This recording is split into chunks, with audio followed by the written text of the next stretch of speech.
કેમ છો મિત્રો? Welcome to our today's class. તો ચાલો આપણે આજે નવું કંઈક શીખીએ. નવું શીખવાની અંદર જે આપણે છેલ્લે વર્બ છોડ્યું હતું, વર્બ પછીનું જે કાર્ય આવે એ છે ટેન્સીસ.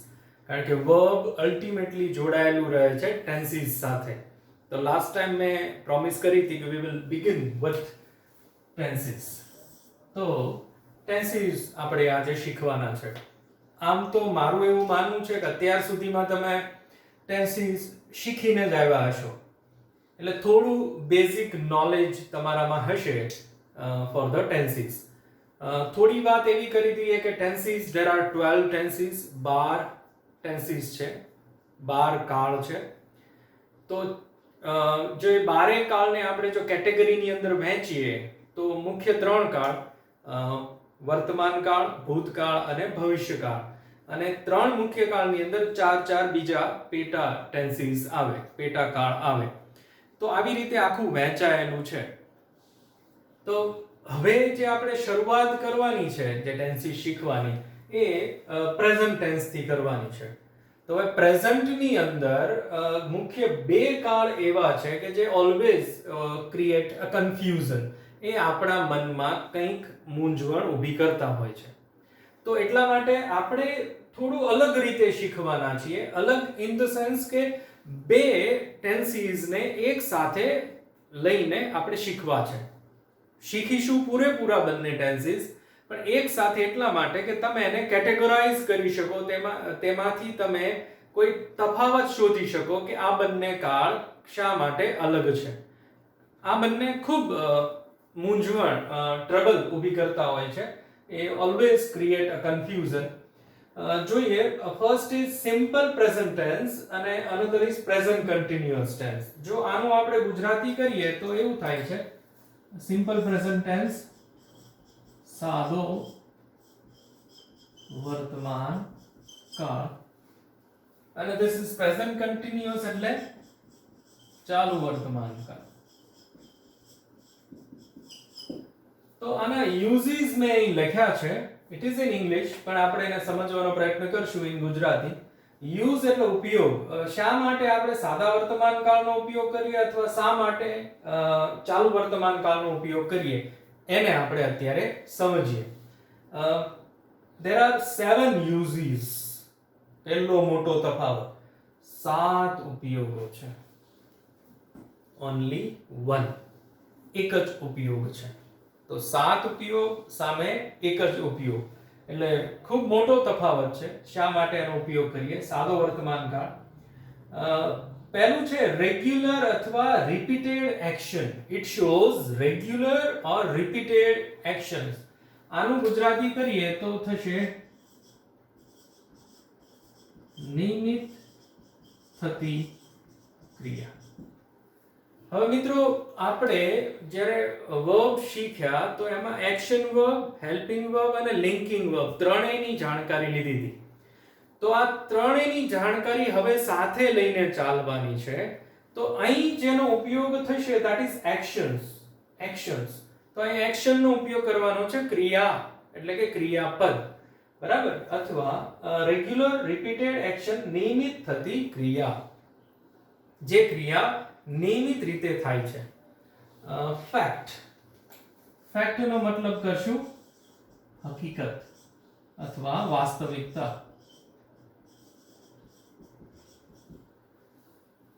અત્યારે ઉપયોગો સમજી લઈએ, પછી આની ઉપર દરેક ઉપર એક એક ઉદાહરણ આપણે સમજીશું, એટલે કે ખ્યાલ આવે કે ભાઈ આ હકીકત કે વાસ્તવિકતા શું છે, નિયમિત થતી ક્રિયા શું છે.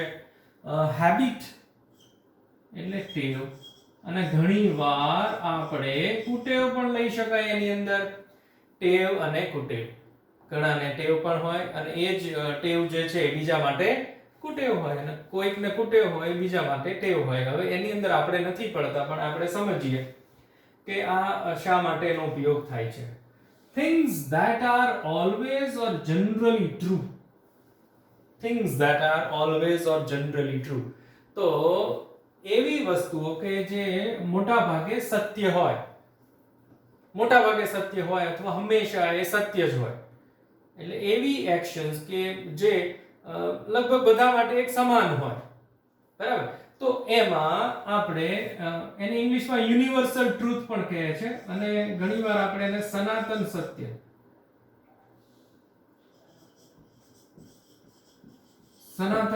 કહે છે. સનાતન સત્ય એટલે કાંઈ પણ જઈએ તો એક સમાન હોય. ઉદાહરણ આવશે ત્યારે એની પર વિગતે ચર્ચા કરીશું. અત્યારે ખાલી આપણે ઉપયોગો સમજી રહ્યા છીએ. પ્રોવર્બ્સ કહેવતો, બરાબર છે, કહેવતો. Scientific lose and maths rule, ગણિત વિજ્ઞાનના નિયમો.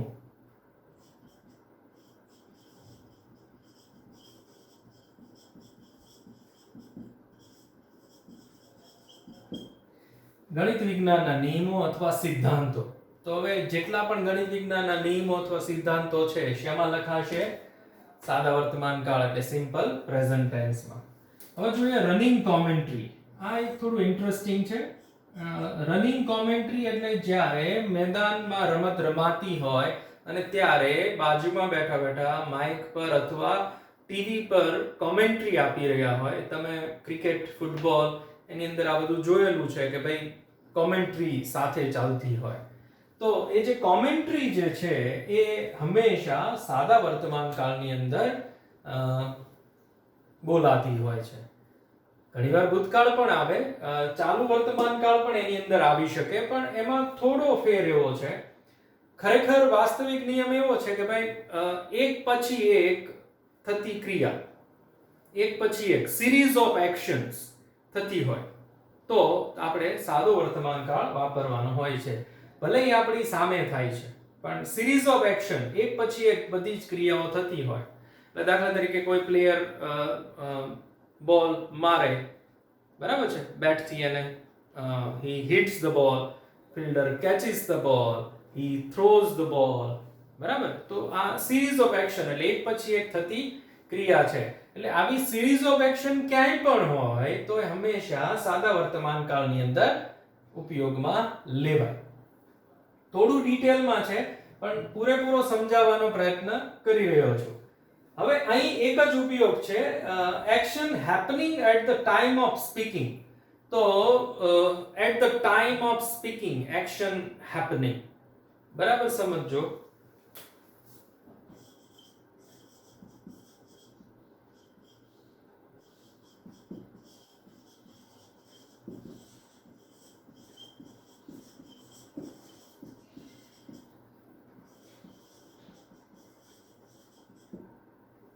બોલતા સમયે થઈ રહેલી ક્રિયા દર્શાવવા. એને હું અલગ રીતે એવું પણ કહું છું કે આપણી સામે થઈ રહેલી ક્રિયા દર્શાવવા. એક જ ઉપયોગ છે, આપણી સામે એટલે જ્યારે આપણે એને જોઈ રહ્યા હોય અને ત્યારે કોઈ ક્રિયા ચાલુ હોય ત્યારે જે વપરાય છે. અહીં ઘણા બધા નિયમો છે. નિયમિત થતી ક્રિયા હોય કે વાસ્તવિકતા દર્શાવવાની હોય કે ટેવ કુટેવ દર્શાવવાની હોય, ગણિત વિજ્ઞાનના નિયમો અથવા સનાતન સત્ય દેખાડવાનું હોય. તો આવા ઘણા બધા છે, બરાબર. અને આ એક જ એટલે આપણે જ્યારે બોલી રહ્યા છીએ અથવા આપણે જ્યારે જોઈ રહ્યા છે, આપણી સામે કોઈ એક્શન થાય છે એને દર્શાવવાની છે. તો એ હંમેશા ચાલુ વર્તમાન કાળમાં હોય. એક ગ્રાફ દ્વારા સમજવાનો પ્રયત્ન કરીએ. આ ગ્રાફ દરેક વખતે હું સમજાવતો હોઉં છું.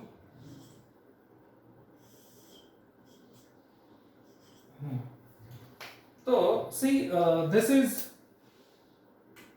past, this is present અને આ બાજુથી છે એ ફ્યુચર. તો સમજો કે આ એવી એક્શન છે કે જે ભૂતકાળમાં નિયમિત થાય છે. દાખલા તરીકે હું તમને એમ કહું કે આઈ ટીચ ઇંગ્લિશ, આઈ ટીચ ઇંગ્લિશ, અથવા શી કુક્સ ફૂડ, આવું એક વાક્ય છે. તો આઈ ટીચ ઇંગ્લિશ એટલે હું 5 વર્ષ પહેલા કે 10 વર્ષ પહેલા પણ અંગ્રેજી શીખવતો હતો, આજે પણ શીખવું છું અને ફ્યુચરમાં પણ શીખવીશ. એટલે એક રીતે કેવી એક્શન છે? નિયમિત થતી ક્રિયા છે. આઈ ટીચ ઇંગ્લિશ અથવા માય મધર કુક્સ ફૂડ, મારા મમ્મી છે એક ખોરાક રાંધે છે, તો એ ભૂતકાળમાં રાંધતા હતા, ગઈકાલે રાંધ્યો હતો, આજે રાંધશે અને આગળ ભવિષ્યમાં પણ એ એક્શન કન્ટિન્યુ રહેશે. એટલે એવી એક્શન છે કે જે ભૂતકાળમાં ચાલુ હતી, અત્યારે વર્તમાનમાં પણ બને અને ભવિષ્યમાં પણ એ એક્શન ચાલુ રહેશે. એટલે આ જોઈએ ને તો આ ઘટના કેવી છે, બધો જ સમય દેખાડે, સાર્વત્રિક ટાઈમ દેખાડે. It indicate all the time. એટલે ત્રણેય કાળ આની અંદર દર્શાવાતા હોય છે.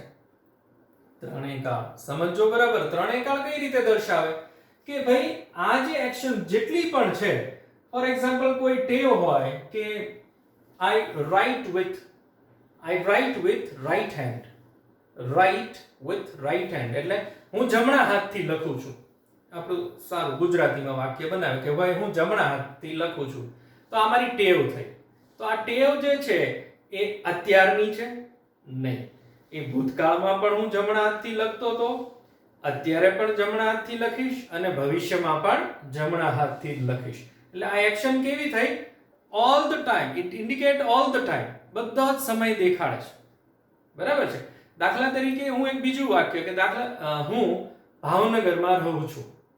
I live in Bhavnagar. તો I live in ભાવનગર શું થયું? 10 વર્ષ પહેલા પણ રહેતો હતો, ગઈકાલે રહેતો હતો, 1 મહિના પહેલાય રહેતો હતો, 1 વર્ષ પહેલા પણ, અત્યારે પણ રહું છું, ભવિષ્યમાં પણ જ્યાં સુધી છું ત્યાં સુધી રહીશ. એટલે 1 મહિના પછી પણ, 1 વર્ષ પછી પણ, એટલે જ્યાં સુધી એ ફ્યુચર એક્શન્સ છે ત્યાં સુધી એ કન્ટિન્યુ રહેશે. એટલે it shows all the time. એટલે દરેક સમય એમાં દેખાડાય છે. જ્યારે અહીં જો હું ગ્રાફ બનાવું,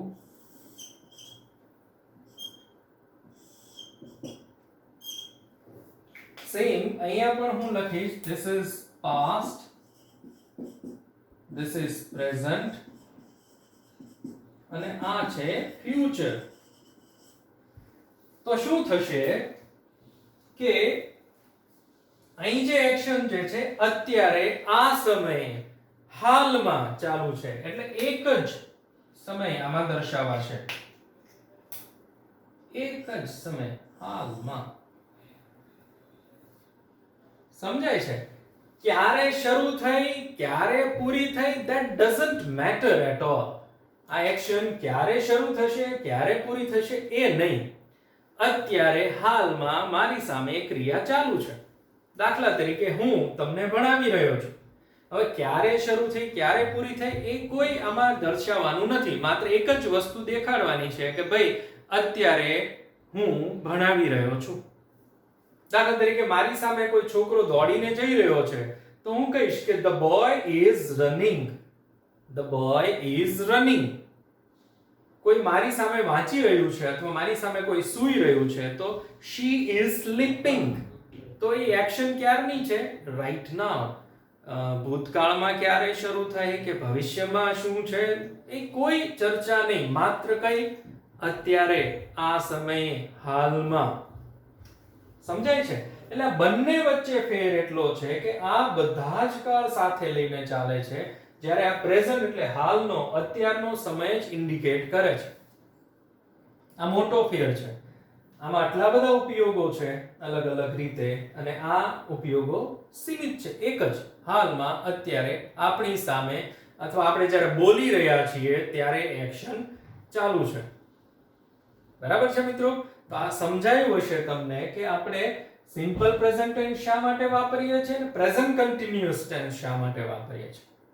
તો હવે પછીનું કામ થોડું બોર્ડ વર્ક થઈ ગયું છે, તો એને તમે લખી લો અને પછી આપણે થોડા ઉદાહરણો સમજીએ અને ઉદાહરણ પછી એની વાક્ય રચના સમજવાનો પ્રયત્ન કરીએ કે આની વાક્ય રચના કેવી છે. ઉપયોગો તમને સમજાણા હશે કે શા માટે, why we use simple present and why we use present continuous.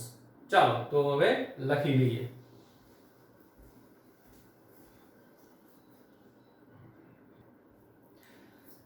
સારું, તો આગળ વધીએ આપણે. અને હવે પછી એ સમજવાનું છે. પહેલા આપણે સમજ્યા why we use simple present tense, શા માટે, એટલે એનો ઉપયોગ સમજ્યા.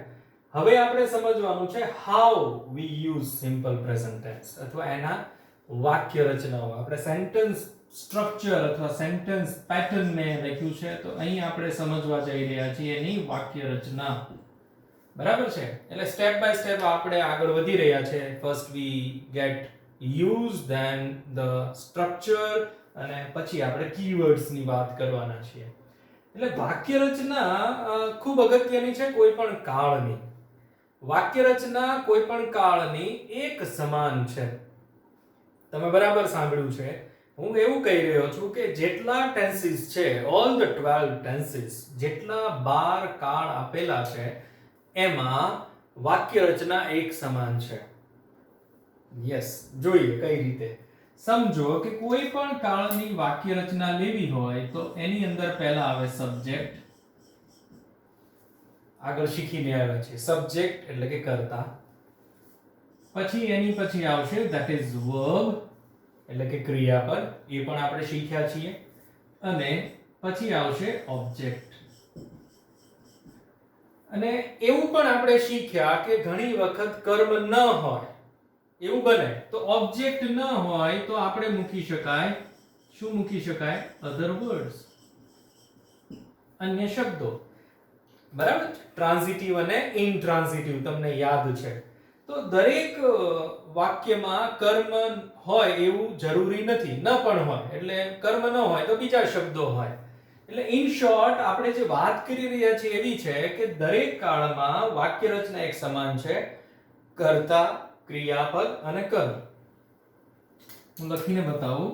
સબ્જેક્ટ, કર્તા, વર્બ એટલે ક્રિયાપદ, અને પછી છે કર્મ અથવા અન્ય શબ્દો. આ દરેક કાળમાં એક સમાન છે. હવે અહીં પણ મારે લખવું હોય તો હું લખીશ કર્તા, ક્રિયાપદ, કર્મ કે અન્ય શબ્દો. અહીં આપણે બે કાળ સમજી રહ્યા છીએ એક સાથે, એટલે બંને કાળની વાક્ય રચના. હવે અહીં 12 કાળ હોત તો પણ 12 કાળમાં હું આ જ વાક્ય રચના લખતો. તો ફેર ક્યાં પડે છે દરેક કાળમાં? થોડુંક આપણે જ્યારે ટાઇપ્સ ઓફ વર્બ સમજતા હતા, એક્શન વર્બ, હેલ્પિંગ વર્બ અને લિંકિંગ વર્બ, ત્યારે મેં થોડી સમજૂતી આપી હતી, થોડી યાદ હોય તો. 12 કાળમાં માત્ર ક્રિયાપદના સ્વરૂપો અલગ અલગ હોય છે. બરાબર છે? કર્તા તરીકે શું આવે? તમને બધાને ખબર છે. કર્તા તરીકે આવે that is noun or pronoun. કર્તા તરીકે શું આવશે? noun or pronoun. બરાબર છે? સેમ વે કર્મ તરીકે શું આવે? noun or pronoun. ક્લિયર?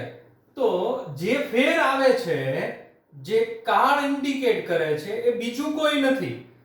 જો કર્તાથી કે કર્મથી કે અન્ય શબ્દથી કાળ ઇન્ડિકેટ ન થાય, ટેન્સીસ ન દેખાડાય, માત્ર શેનાથી આપણે ટેન્સીસ દેખાડશું? That is only verb.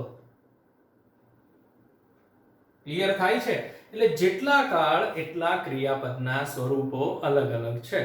અને એ જ કાળ દેખાડે છે ક્રિયાપદ, અને એ જ સમય દેખાડે છે કે ક્યારે ક્રિયા થઈ. બીજા કોઈ શબ્દની જરૂર નથી કે આપણે કીવર્ડ્સ અથવા સમય દર્શાવતા શબ્દો એની અંદર જરૂર હોય. માત્ર ક્રિયાપદનું સ્વરૂપ જ દર્શાવી દે કે આ વાક્ય આ કાળનું છે. સમજાય છે? એટલે આ ખાસ સમજજો કે અગત્યનું છે that is verb. Forms of verb changes tenses to tenses. એટલે જ્યાં જ્યાં ક્રિયાપદના સ્વરૂપો એ જ ઇન્ડિકેટ કરે કે આ કયો કાળ છે. આગળ જતા આપણે એ સમજીશું. પણ હું તમને બેઝિક વાક્ય રચના એટલે તમને એ કહેવા માંગુ છું કે વાક્ય રચના એટલે બીજું કંઈ નહીં, કર્તા, ક્રિયાપદ અને કર્મ. હવે આપણે યાદ શું રાખવાનું છે કે કયા કાળમાં કયા સ્વરૂપે ક્રિયાપદ વપરાય, એટલું જ યાદ રાખવાનું છે. એટલે કોઈ તમને પૂછે કે ભાઈ ચાલુ વર્તમાન કાળની વાક્ય રચના બોલો, તો કર્તા, ક્રિયાપદ ને કર્મ. સાદા વર્તમાન કાળની કર્તા, ક્રિયાપદ ને કર્મ. પૂર્ણ વર્તમાન કાળ, કર્તા ક્રિયાપદ ને કર્મ. તો હવે આપણે ફેર ક્યાં પડશે એ આપણે સમજવાનું છે. તો સમજીએ. તો અત્યારે હું તમને આમાં જે ક્રિયાપદનું રૂપ અલગ રીતે વપરાય છે એને આપણે સમજવાનો પ્રયત્ન કરીએ. હવે આ એક જ કાળ એવો છે કે જેમાં બે વાક્ય રચના છે. હવે બે વાક્ય રચના કઈ રીતે છે એ સમજજો. બધામાં આપણે કીધું કે સબ્જેક્ટ આવે, બરાબર છે, પણ આમાં સબ્જેક્ટ જે છે એ અલગ અલગ વપરાય. દાખલા તરીકે એ નામ એકવચન તરીકે વપરાય. નામ એકવચન તમને ખબર છે, એકવચન એટલે જેમાં s કે es છેલ્લે ન લાગ્યું હોય. દાખલા તરીકે a teacher, a student, okay, a man, a boy, a girl. આ એકવચન છે નામ. અથવા કોઈ વ્યક્તિનું નામ લઈ લઈએ, વિરાટ લઈ લઈએ કે ધ્રુવ લઈ લઈએ કે મનન લઈ લઈએ, તો આ નામ એકવચન થયું, બરાબર છે, નામ એકવચન. અથવા નામની બદલે આપણે સબ્જેક્ટમાં શું વાપરીએ છીએ? યસ, વી યુઝ પ્રોનાઉન. તો પ્રોનાઉન વાપરીએ છીએ. તો પ્રોનાઉનમાં આપણે અહીં લેવાનું છે એ પણ એકવચન પ્રોનાઉન. એ કયા એકવચન પ્રોનાઉન? તો એ આવશે he, she અને it. સબ્જેક્ટ તરીકે નામ એકવચન હોય અથવા he, she, it પ્રોનાઉન હોય. તમને ખબર છે આ વ્યક્તિવાચક સર્વનામ છે, પર્સનલ પ્રોનાઉન્સ છે. અને આ ત્રીજો પુરુષ એકવચન છે ભાઈ. કયો? ત્રીજો પુરુષ એકવચન. આપણે બધા પુરુષોની વાત કરી લીધી છે, બરાબર છે. તો પહેલું આવ્યું સબ્જેક્ટ. જો કર્તા તરીકે કાં તો નામ એકવચન હોય અથવા he, she, it હોય તો આપણે અહીંયા શું કરવાનું છે? ક્રિયાપદ વાપરવાનું છે. પણ એ ક્રિયાપદનું સ્વરૂપ કેવું હશે? verb with s or es. ક્રિયાપદને s કે es લગાડવાનું થાય. સમજાય છે? જો નામ એકવચનને તમે બરાબર જાણો છો અથવા he, she, it કર્તા તરીકે વપરાયું હોય તો ક્રિયાપદને s કે es લગાડી દેવાનું છે. s કે es કઈ રીતે લાગે એ હમણે આપણે જોશું. પેલા બહુવચનના નિયમો યાદ છે ને? x, ss, ch, sh. તો આપણે es લગાડીએ, બાકી બધામાં s લગાડીએ. એ જ નિયમ આમાં લાગુ પડશે. એ નામમાં આપણે s કે es લગાડતા હતા. અહીં આપણે કોને લગાડવાનું છે? verb ને. બરાબર છે. તો verb ને s કે es લાગશે. અને પછી object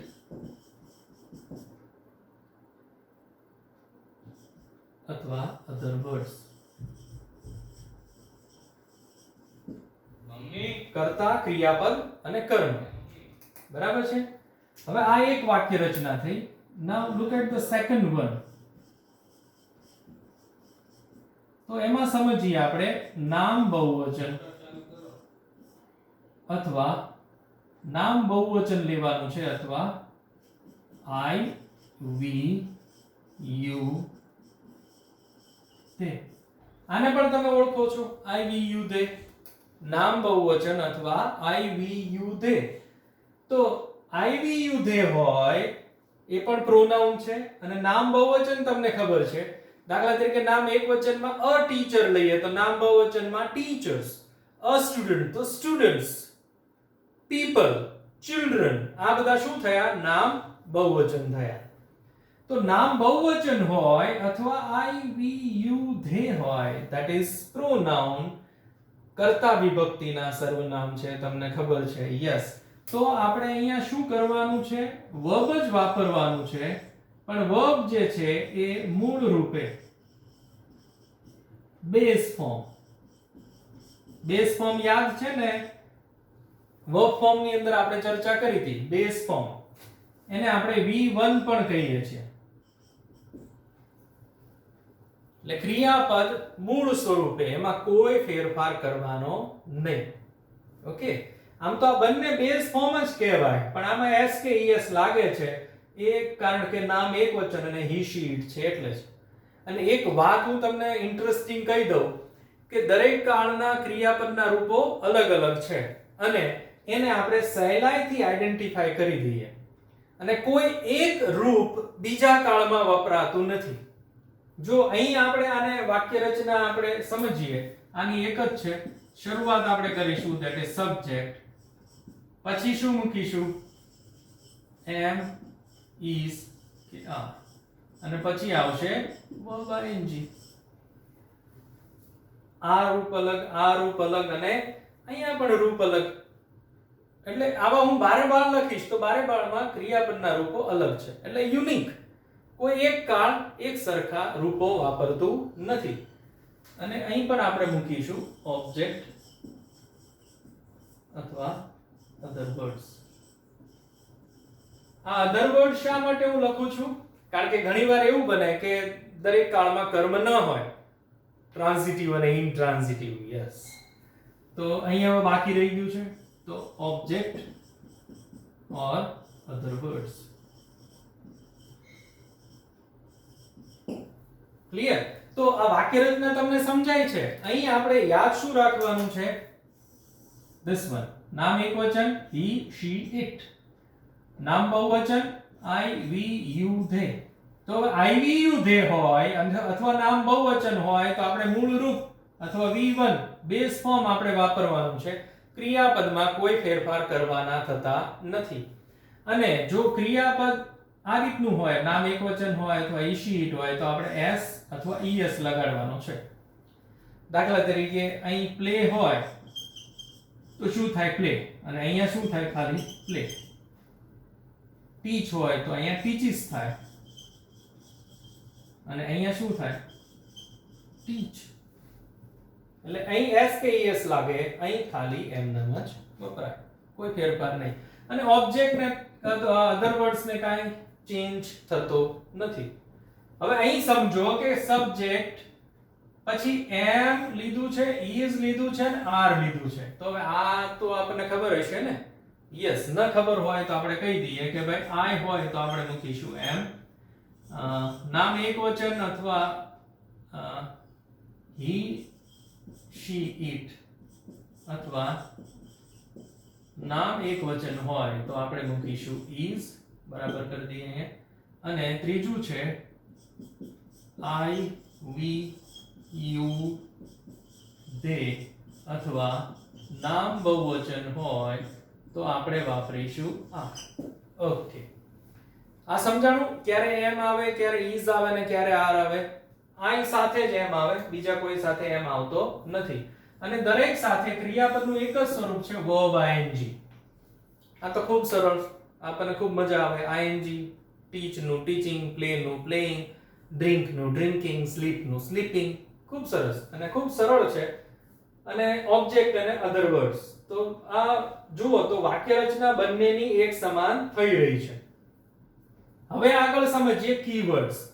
કીવર્ડ્સ એટલે ઘણીવાર જો કે હવે આવું કંઈ તમને પૂછાતું નથી કે ભાઈ ડેઈલી આવ્યું હોય તો આપણે એમાં સાદા વર્તમાન કાળનું ક્રિયાપદનું રૂપ વાપરવાનું હોય છે.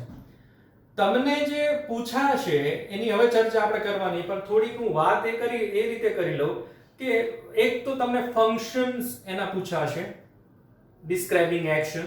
બરાબર છે? એક ડિસ્ક્રાઇબિંગ એક્શન, આ બંનેનું એક જ ફંક્શન છે, ડિસ્ક્રાઇબિંગ એક્શન. અને બીજું છે ડિસ્ક્રાઇબિંગ ફ્રીક્વન્સી, ડિસ્ક્રાઇબિંગ અથવા એક્સપ્રેસિંગ ફ્રીક્વન્સી, જે આ શબ્દોના ઉપયોગથી થાય છે. એટલે આમાંથી બે ફંક્શન્સ આપણને આવે છે. અને ફંક્શન્સ મિત્રો 12 માર્ક્સના છે. એટલે આજે આપણે બે ફંક્શનની ચર્ચા કરીશું આ ટેન્સની સાથે. બરાબર છે? તો એ બરાબર મગજમાં બેસાડીને રાખજો. તો હવે કીવર્ડ્સ. કીવર્ડ્સ ખૂબ અગત્યના છે. હમણાં આપણે થોડું ફંક્શન્સ એના સમજવાના છે, તો ત્યારે પણ હું સમજાવું છું. પણ always, usually, sometimes, often, rarely, never, daily, regularly, આ બધા શબ્દો જે છે અથવા આ અહીં મેં જેટલા લખ્યા છે એ માત્ર ને માત્ર સાદા વર્તમાન કાળમાં વાપરીએ. બરાબર છે? એ બીજા કોઈ કાળમાં વપરાતા નથી. એટલે એને કીવર્ડ્સ અથવા સિગ્નલ વર્ડ્સ, હું એને સિગ્નલ પણ કહેતો હોઉં છું. સિગ્નલ આપે. કે આ કયો કાળ દર્શાવે છે. પણ મેં તમને કીધું એમ કે હવે એ કોઈ એનો ઉપયોગ ઓછો છે, પણ ફંક્શન્સ આના ઉપરથી પૂછાય છે. તો આ એનો ઉપયોગ છે કીવર્ડ્સ. અને બીજું ખૂબ અગત્યનું છે એવરી કોમન નીકળે. Every day, every week, every month, every year, every morning, every evening, every afternoon, every night. એવી રીતે every Sunday, every Monday, every Tuesday, એવી રીતે up to Saturday, every January, every December. એવી રીતે આગળ આપણે કરી શકાય every Diwali, every vacation, every time. સમજાય છે? એટલે એવરી જે છે એમાં કોમન નીકળે. તો એવરી છે આપણે ઈચ, એવરી અને ઓલ એ આપણે સમજ્યા હતા. તો એમાં જે એવરી છે એ ટાઈમ સાથે આપણે વાપરીએ તો એક રીતે એડવર્બ બનાવે છે.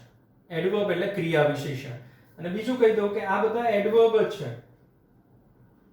ક્રિયાના અર્થમાં વધારો કરે એટલે એ એડવર્બ છે. હવે વર્બ પછી એ આવશે, પણ થોડી આપણે ચર્ચા અહીંયા કરી લીધી કે ક્રિયાના અર્થમાં વધારો કરે એને કહેવાય adverb.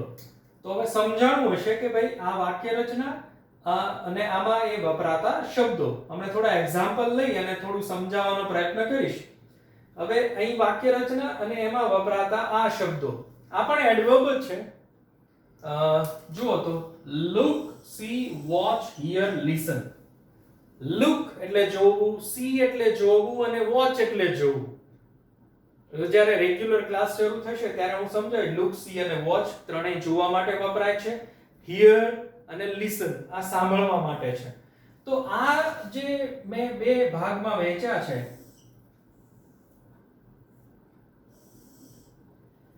now, at present, at this time. તો પહેલો જે ભાગ છે એ વાક્યની શરૂઆતમાં વપરાય. ક્યાં વપરાશે?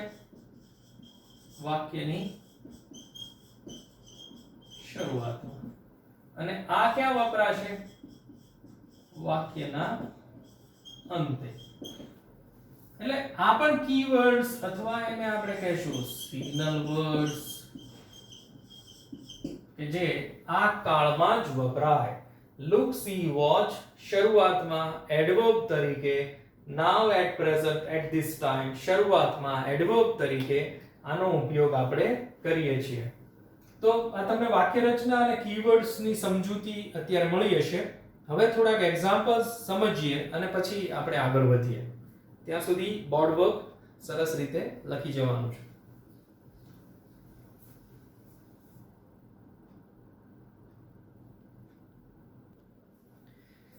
Now let's see some of the examples. હવે એક્ઝામ્પલ્સ લઈએ એટલે થોડોક આપણા જે કોન્સેપ્ટ છે એ બધા ક્લિયર થશે. જે કાંઈ આપણે જે વાતો કરી છે એનો કઈ રીતે ઉપયોગ થાય છે એ પણ આપણે સમજવું જોઈએ. તો રૂલ્સ જોઈ લીધા આપણે, સેન્ટેન્સ સ્ટ્રક્ચર જોઈ લીધા, કીવર્ડ્સ જોઈ લીધા અને હવે થોડા એક્ઝામ્પલ્સ લઈએ એટલે થોડું ક્લિયર થશે. પહેલા બે વાક્ય ઓલમોસ્ટ સેમ લીધા છે એવું દર્શાવવા માટે કે આમાં જે ક્રિયાપદનું રૂપ જે છે એ અલગ રીતે વપરાયેલું છે. ફોર એક્ઝામ્પલ આમાં કર્તા છે I છે અને આમાં કર્તા છે he છે. તો I વપરાણું તો ક્રિયાપદનું મેં વાપર્યું મૂળ રૂપ એટલે કે V1 અને જ્યારે he વપરાણું તો મેં es એની અંદર એડ કરી દીધું. he goes કરી દીધું અથવા હું અહીંયા he ની બદલે she કરી દઉં છું અથવા અહીંયા he ની બદલે મનન મૂકી દઉં છું તો પણ આ જ નિયમ રહેશે. SKES એને લાગવું જોઈએ. હવે અહીં મારે આ એક વાત થઈ કે ક્રિયાપદમાં ફેરફાર થાય છે, કર્તા બદલાય એ રીતે. બીજું કે આ એવો સમય દેખાડે છે કે એવો નિયમિત થતી ક્રિયા.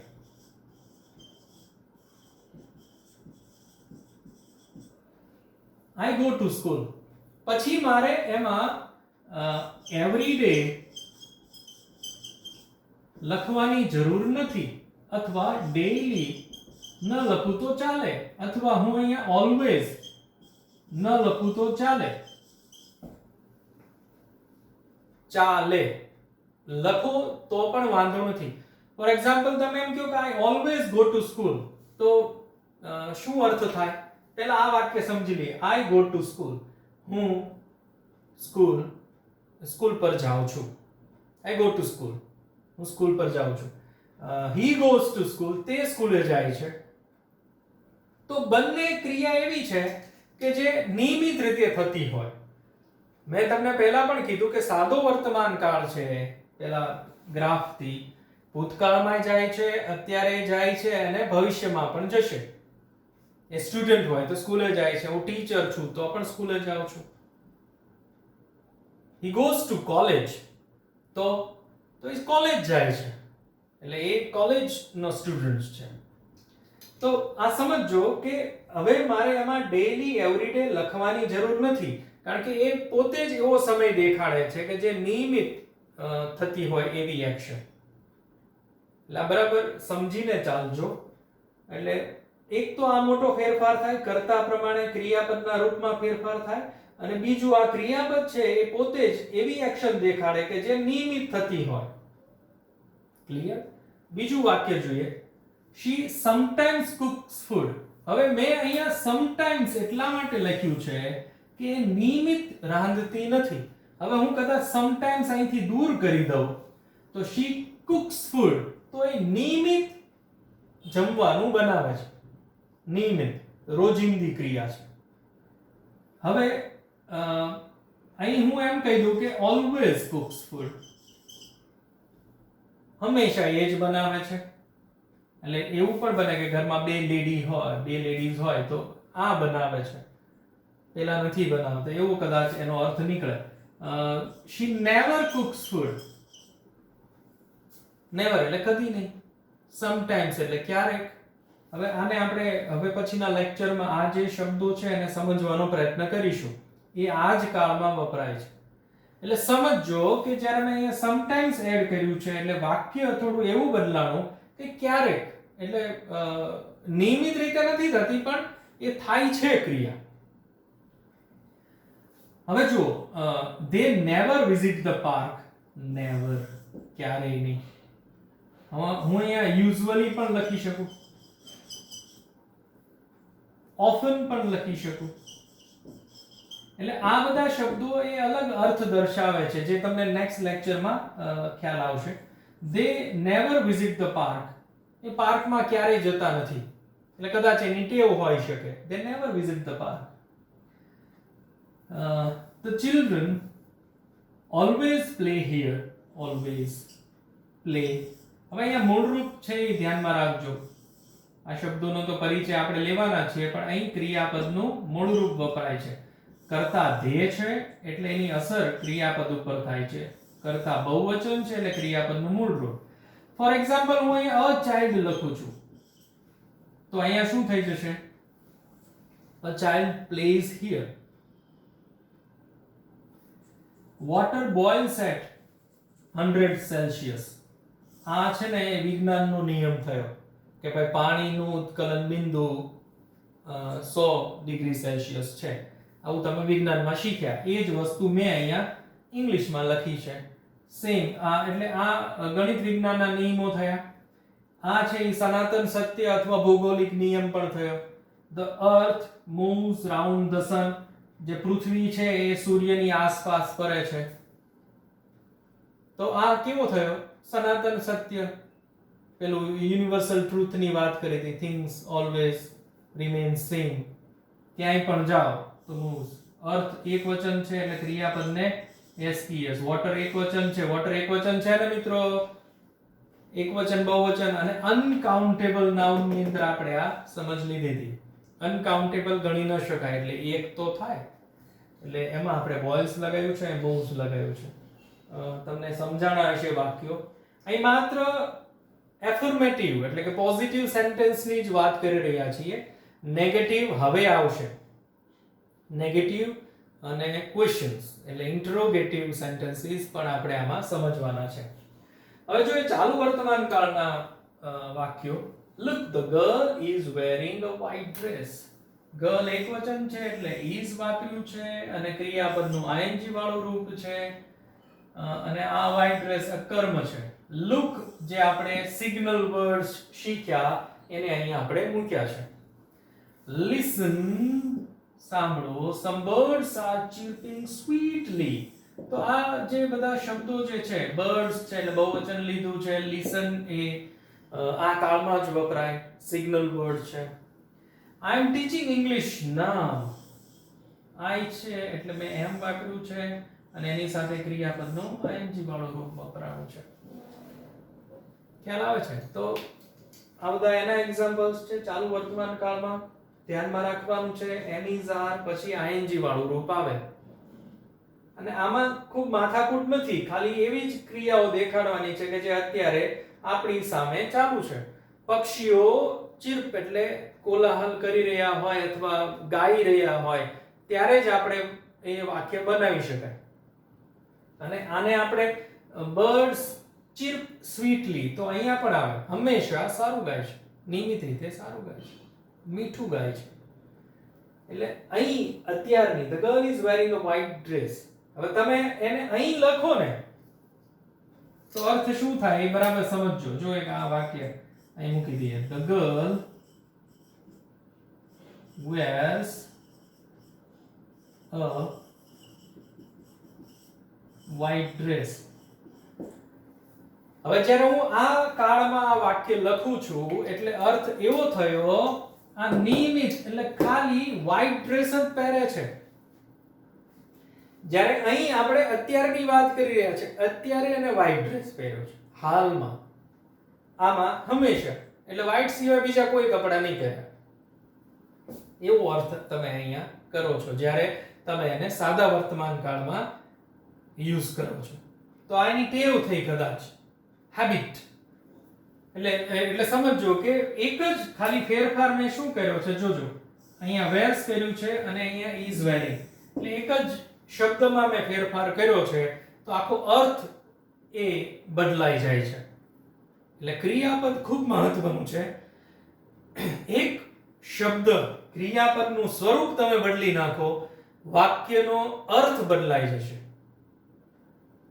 ઓકે, એટલે એટલા માટે આ અગત્યનું છે. જો તમે ગર્લ એ નાઉન છે, white dress એ નાઉન છે, તમે કર્મ અથવા કર્તામાં કાંઈ ફેરફાર ન કરો તો ચાલે. ક્લિયર છે? આઈ હોપ તમને આજના લેક્ચરમાં આપણે આટલું જ કામ કર્યું છે કે બંનેના ઉપયોગો સમજ્યા, બંનેના વાક્ય રચનાઓ સમજ્યા, બંનેમાં વપરાતા સિગ્નલ વર્ડ સમજ્યા અને બંને કઈ રીતે વાક્યોમાં એના એક્ઝામ્પલમાં અલગ પડે છે એની સમજૂતી લીધી. તો આજના દિવસે એટલું જ. હવે પછી આપણે જ્યારે મળીશું ત્યારે આપણે નકાર વાક્યો અને પ્રશ્નાર્થ વાક્યો શેના સાદા વર્તમાન કાળ અને ચાલુ વર્તમાન કાળ બંનેના નકાર અને પ્રશ્નાર્થ સમજવાના છીએ. અને સાથે સાથે જે આ શબ્દો જે છે એ પછીના લેક્ચરમાં રાખીએ, એની પછી એને સમજવાનું છે. કારણ કે WH ક્વેશ્ચન એ આપણને પૂછાય છે ફ્રેમિંગ ક્વેશ્ચનમાં, તો એ પણ આપણે સમજૂતી સાથે લેવાની છે. તો આજના દિવસ પૂરતું આટલું. બોર્ડ વર્ક લખી લેજો, વર્કશીટ જે આવે એને કમ્પ્લીટ કરી લેજો અને આ નિયમો અથવા વિડીયોને વારંવાર તમારે જોવો જ્યાં સુધી ન સમજ પડે ત્યાં સુધી. ઓકે, ચાલો આવજો, મળીએ પછી.